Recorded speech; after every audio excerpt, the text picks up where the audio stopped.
The amendment also allows for special purpose entities to be created through which it can use as one option equity financing to raise funds.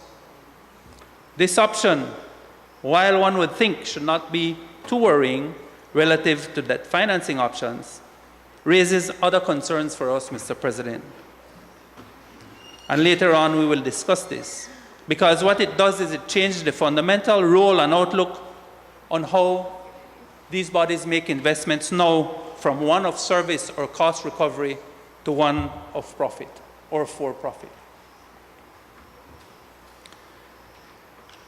Mr. President, while the rates for trade licenses and property tax are determined in the relevant substantive acts, the Trade License Act or the Town's Properties Evaluation Act,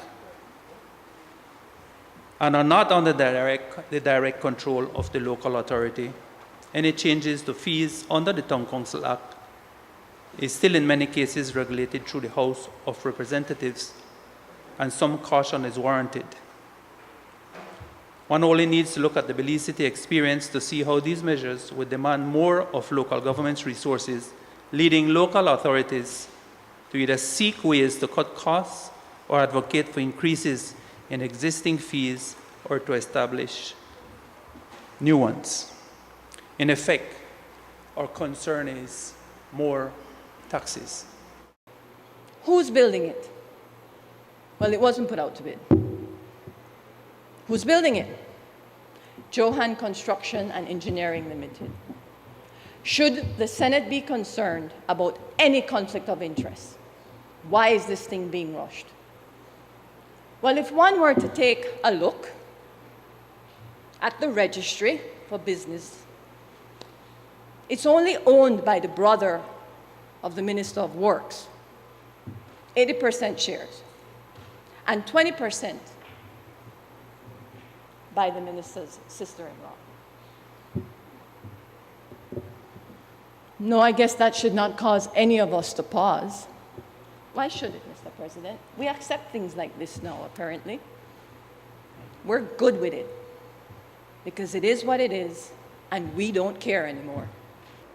The truth of the matter is that it has been done already. The sign tells you it. There is evidence from that side, their own sign, that the National Bank is financing this. It is against that context, and in that context, Mr. President, that we look at the bill. There is no need to repeat in any detail the fact that we're talking about a company that has 6 months of life that is doing this construction. No history, no record, no proven expertise. Politically connected company that is doing this. And we are now being told, let's do it quick, eyes closed. What's wrong with the people of San Ignacio? Absolutely nothing is wrong with the people of San Ignacio. But it is not being done for the people of San Ignacio, it is being done for the person who is doing the building. That is the truth. And that is why there is a need for transparency. That is why there is a need for accountability.